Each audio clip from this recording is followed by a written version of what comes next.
Hello my dears, and welcome back to my corner of the internet. I'm Shannon, and tonight I've got another book talk video to share with you guys. And tonight we're talking about With a Vengeance by Riley Sager. Riley Sager writes thrillers, in this case a mystery, and he puts out a book usually once every summer. And for the past few summers, I've been eating them up every year. I don't even need to know what it's about. I grab them because I can't wait. Because in general, they're a lot of fun. The first one that I read as a new release was The House Across the Lake, which I know was really divisive. A lot of people hated it, but I actually loved it. That was my first, my first taste of his writing, and I loved how completely wild it was. Completely wild. Like, you think you're getting one story, then it becomes something else. It goes entirely off the rails. People hated it. I loved it. And since then I've read a ton. Anyway, let's just get into this one because unfortunately this was my least favorite that I have read. So since this is a book talk video, how it goes is I'll tell you a bit about it, brief synopsis, some general thoughts, and then we'll move on into the spoilers. But don't worry, I'll let you know before we get there so you can click away if you don't want to hear them. Anyway, this book takes place in 1954, I believe. And it's about a woman named Anna. And 12 years ago, in 1942, a series of events happened that led to her losing her entire family. Like, just one after the other. Her brother, her mother, her sister. And understandably, that was a very traumatic time in her life. So now, 12 years later, she has decided, after much planning, that she is going to get revenge for what happened to her family. And there are 6 people who are responsible for it. And what she does is she invites them all onto this train. And she's planning a trip from... where? Hang on. I know it's going to Chicago. Philadelphia to Chicago. So it's a 12-hour trip. No stops. Just her, her friend and sort of partner, and the 6 people that she knows and she has proof of destroyed her family. So the plan is to get them all on this train, to give them a big speech so they know why they're there, get them to Chicago, and once they get there, the FBI will be waiting, because before the train has left, she has sent the information, all the evidence, all the proof to the FBI and told them to be here waiting when this train arrives. Now, once the train gets going, shortly thereafter, one of the passengers ends up murdered. And Anna's like, what the hell, you guys? Who did this? And because she doesn't want any of them murdered. She wants them all to get to the destination so she can get her vengeance, have them all go to jail for the rest of their lives. But now one of them's dead. And she's like, oh, great. Now I'm going to try to keep these guys alive for this whole trip. This wasn't part of the plan. And that's the basic gist of it. So now she's here trying to protect these people that she hates more than anything and get them to their destination. Now, before we get into spoilers, let me just tell you, like, it was fine. This very much is like Agatha Christie inspired, an homage to Agatha Christie, perhaps. Like, very much that sort of old school mystery type novel. And admittedly, I don't love those. I remember a few years ago, that book, Everyone in My Family Has Killed Someone, came out, and everybody loved it. So I was pumped going into it, but I didn't like it. I don't like those type of whodunit mysteries. So when I pick up Riley Sager, this cover though is beautiful. All of his, I love the colors used. I love everything about it. Anyway, so when I go to Riley Sager, I'm hoping for, a thriller. No matter how ridiculous it gets. Mysteries just don't do it for me. They just don't. And I keep trying. And like I said, that Everyone in My Family's Killed Someone. Hated it. Anyway.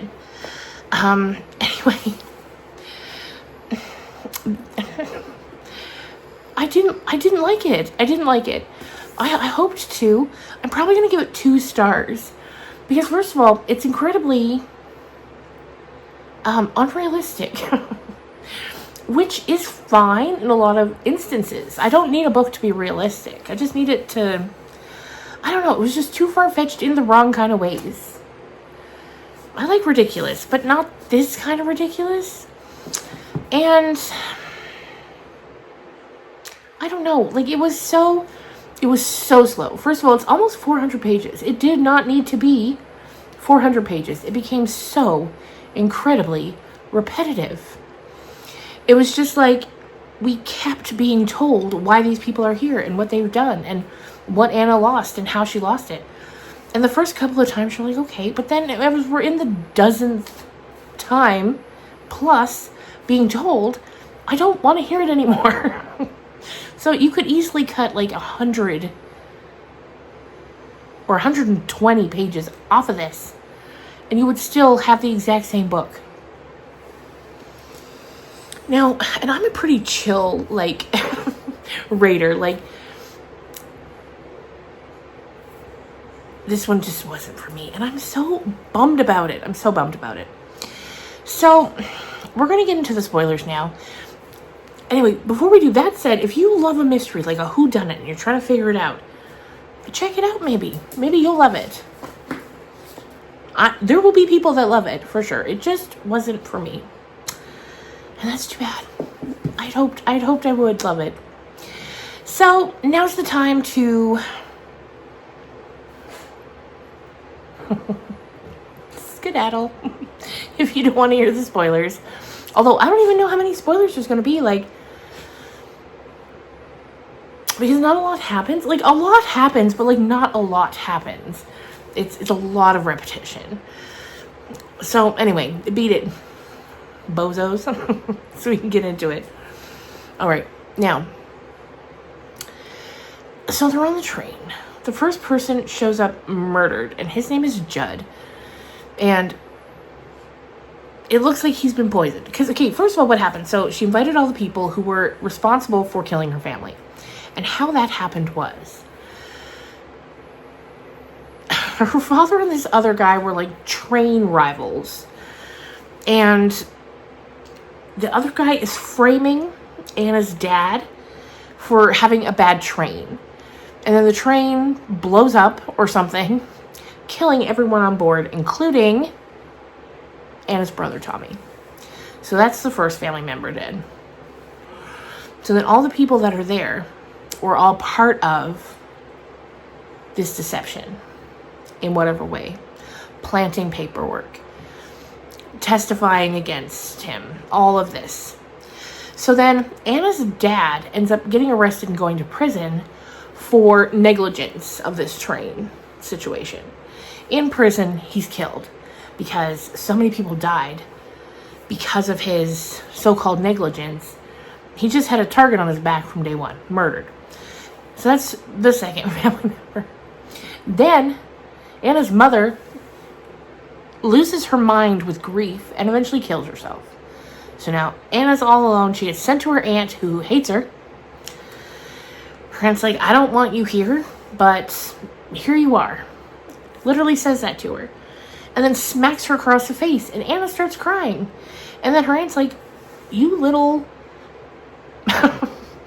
you little wimp. And then she hits her every so often until finally Anna stops crying about it. So eventually this aunt dies. And then when she does, she's like, you're going to get revenge. So like right as she's about to die, the last word she says is like, you're going to get revenge. After I die, there's info coming and it's going to help you get revenge on these people. Sure enough, her aunt dies literally seconds later. And then shortly after, Anna is sent this guy, Seamus, who becomes her partner in this because his brother was also killed in the explosion, along with all of the documentation proof of what had happened. Why her aunt was just sitting on this without taking it to the police herself, I don't know. So anyway, the aunt's dead, and once again, doesn't have a single soul. She says she has no friends, she has no family, but she has this paperwork. So she begins planning this with Seamus, who also lost his brother in the explosion. So now it's this whole thing. She's got them all on the train. The one guy dies, is poisoned, but then it turns out he was faking his death. How? They checked his pulse. They carried him from like the lounge to his room. Nobody noticed that he wasn't dead. So then later anyway, then another person dies. Then another person dies. So 3 end up being murdered.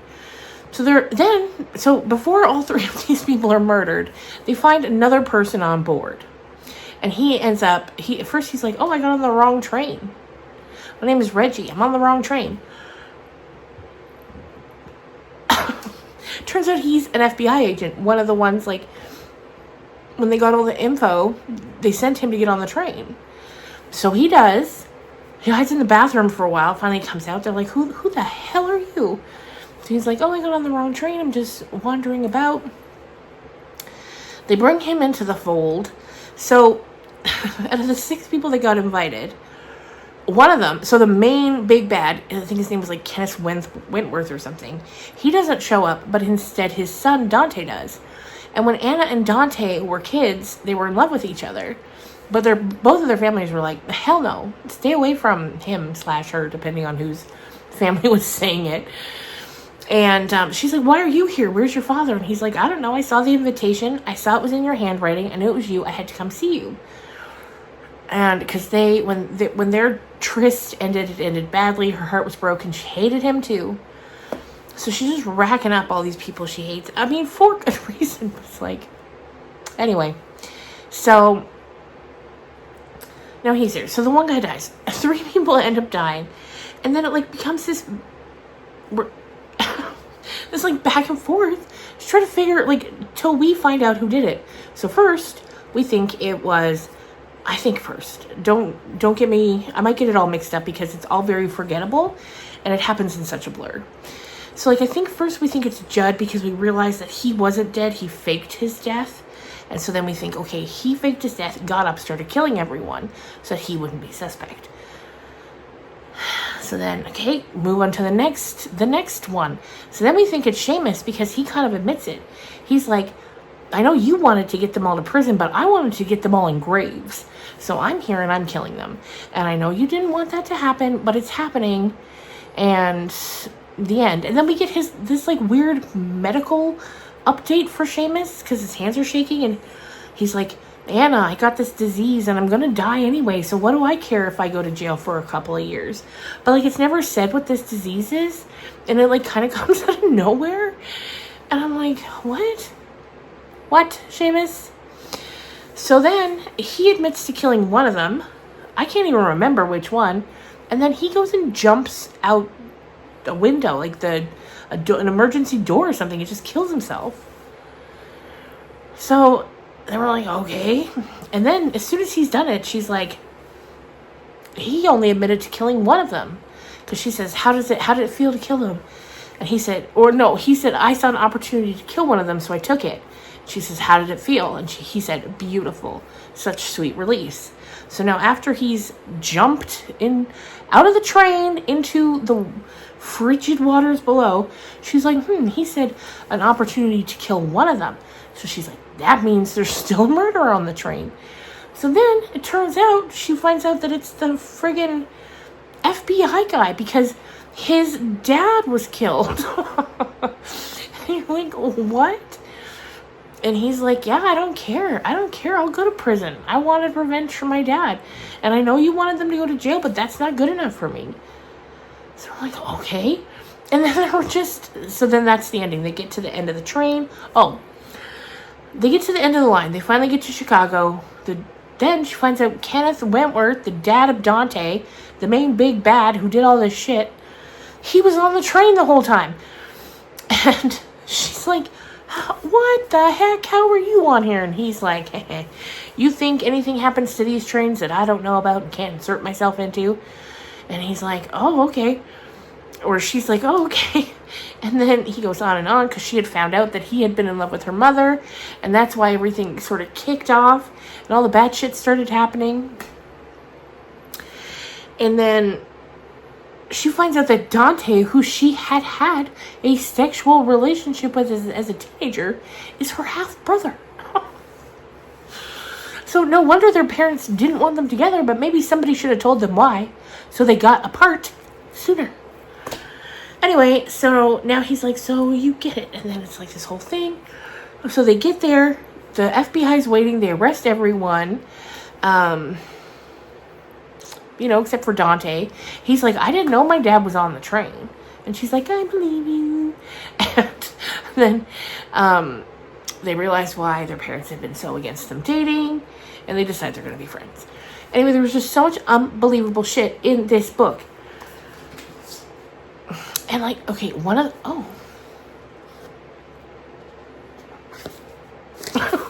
does that change color? No. That's just the camera. Okay, anyway, there's one thing too. So when one of the guys on the train, when he gets murdered, somebody slits his throat, but he's inside a locked door. Not just locked, deadbolted from the inside. And people are like, well, how did he get killed? And then it turns out the killer had come in through the window. So you're trying to tell me, and then went back out the window, up to the roof, and then back to their room from the outside.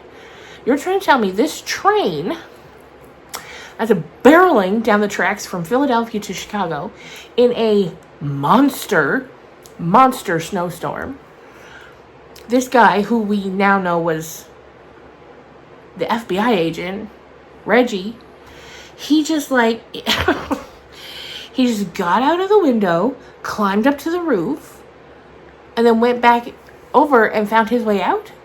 Or not out, but like found his way back into his room? On a moving train?